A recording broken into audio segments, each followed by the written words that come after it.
homesteaders, it's a beautiful day here in the desert. And today we're going to be doing a... I'm on my favorite show. Hey there, homesteaders, it's a beautiful day here in the desert. And today we're going to be putting a big focus on what's going on in Bret's kitchen. I started out the episode by starting a couple of ferments. I made a green salsa as well as some kale sauerkraut, and then waited a few days and turned that into some tasty tacos. So you're not going to want to miss how that turns out, so let's get going. We're Kaliki and Bret, a rugged and adventurous gay couple who are sick and tired of clashing with life in the city. So we decided to head into the desert to chase our dreams and thrive. Along with our furry friends Chuck and Momo, We'll explore DIY projects, tiny house construction, gardening, hiking, cooking, and share what it looks like to jump headfirst into homesteading. so subscribe and join us on our dusty adventures to build this desert dwelling. Oh, hi Keith, come on in.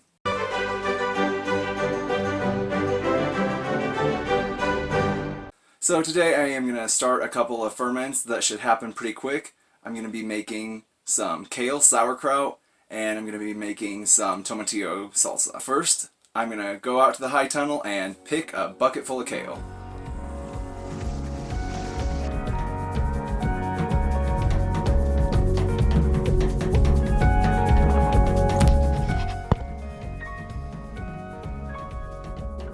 Now I've got the kale all rinsed off and ready to chop up.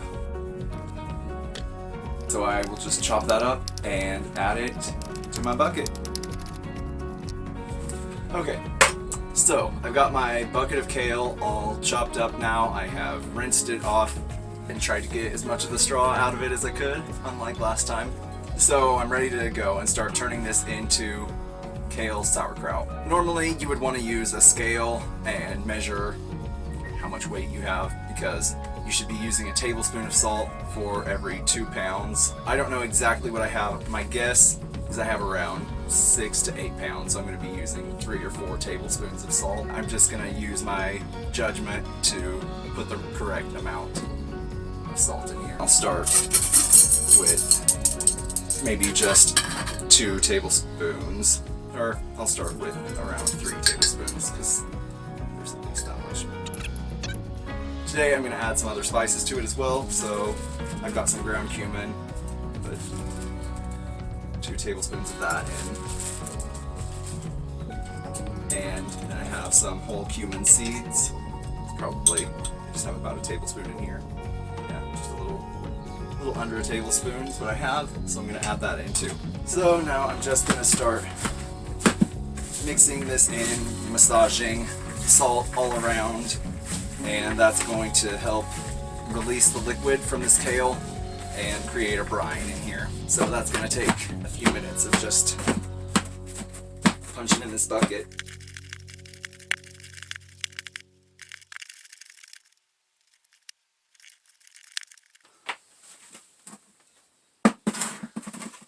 So I tasted some of this, and it was saltier than it should have been, so I should have started with a little bit less, but luckily I have basically an endless supply of kale, so I just grabbed some more, washed it off, chopped it up, and I'm dumping it into the rest of it.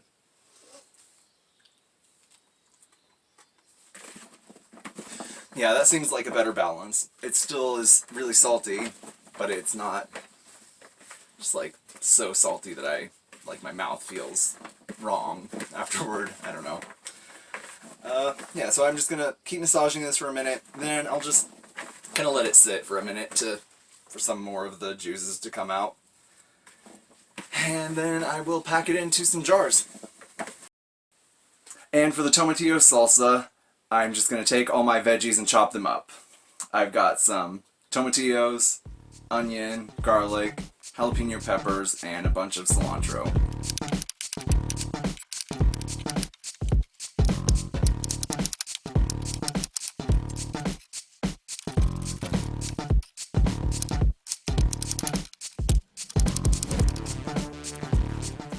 Once those are all roughly chopped up, I'm just going to take my trusty immersion blender and blend that all into a nice puree.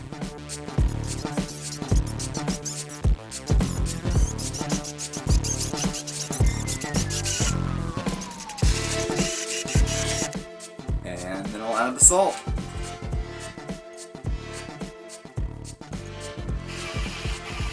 So now I've got all of those ferments done, and I vacuumed the air out of it. I put a weight on the kale sauerkraut, but a weight would just sink down to the bottom of the salsa. So since I can't keep everything submerged, I'm just gonna stir that around once a day.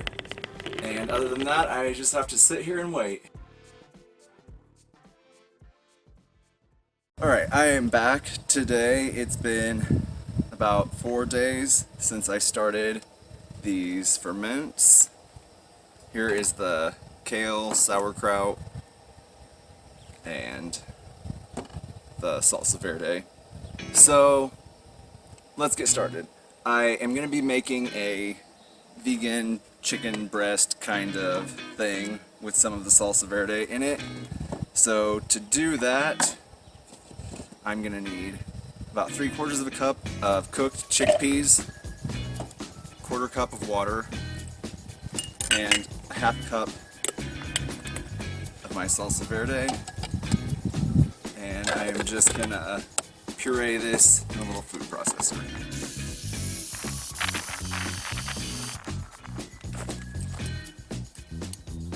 And to that, I'm gonna add a couple tablespoons of nutritional yeast and 2 teaspoons of this vegan chickenless seasoning salt.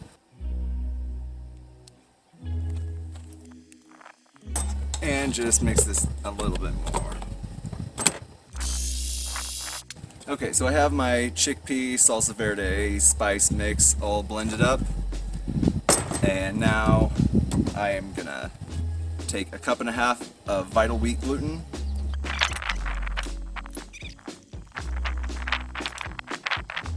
So I don't really want to mix it too much. Some of this didn't form into the dough, which is okay. Mixing the chickpeas in instead of just using water for this, it changes the texture and makes it not so chewy. I've made it a bunch of times with just vital wheat gluten and it's fine, but it's not. I mean, it's just more chewy and not as easy to mold. This, I can press it out flat. When it's just wheat gluten, it wants to spring back on itself a lot. I wish that I could just put all my dishes in there and then when I open the door again, they would be magically clean. And I'm just gonna cut it into 4 pieces. Maybe I could try and pretend like they're chicken breast shaped a little bit. Even though they're green, which if your chicken breast is green, you probably shouldn't eat it. Let's see. Up, down. I don't want to knock them off there. So, here they are. Just little chickeny nuggets, little seitan things.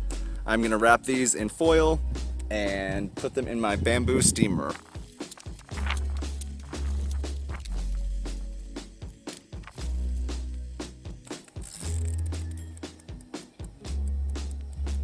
Okay, so now I'm just going to let this steam for 25 minutes and then we can get started on the next step of this process. Okay, I am back.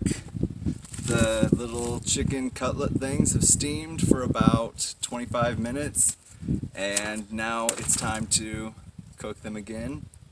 I'm going to chop up some veggies. I'm going to use some of this fermented kale to make a slaw along with this red onion and some pickle or fermented relish, jalapenos, red pepper, and onion. And yeah, so I am going to move the camera so you can look down and see what's happening here and get that going. So let's unwrap this chicken cutlet and see how they turned out. Alright, it seems firm, cooked, it smells nice.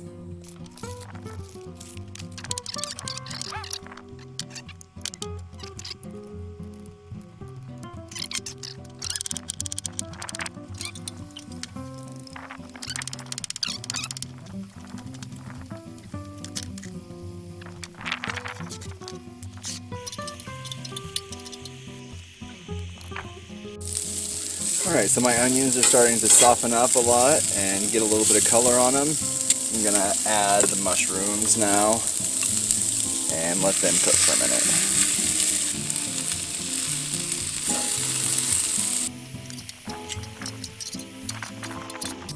And toss on my little seitan nuggets.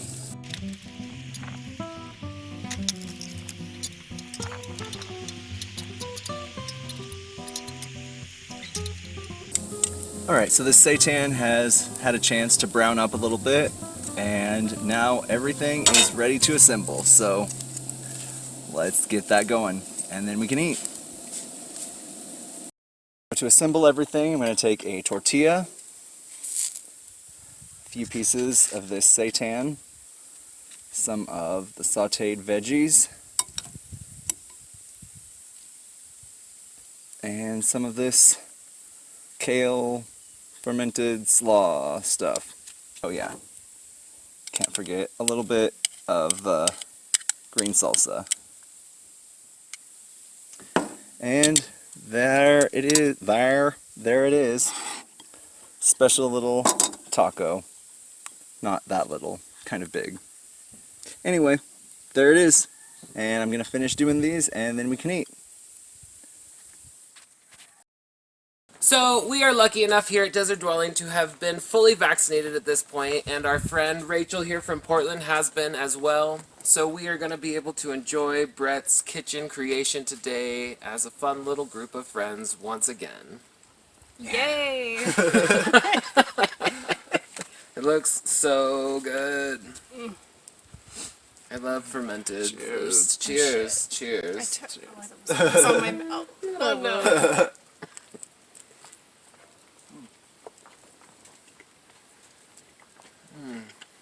Dripping on me.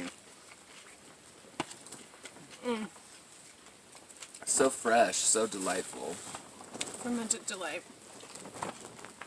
The seitan's so different than it normally is. It's crazy.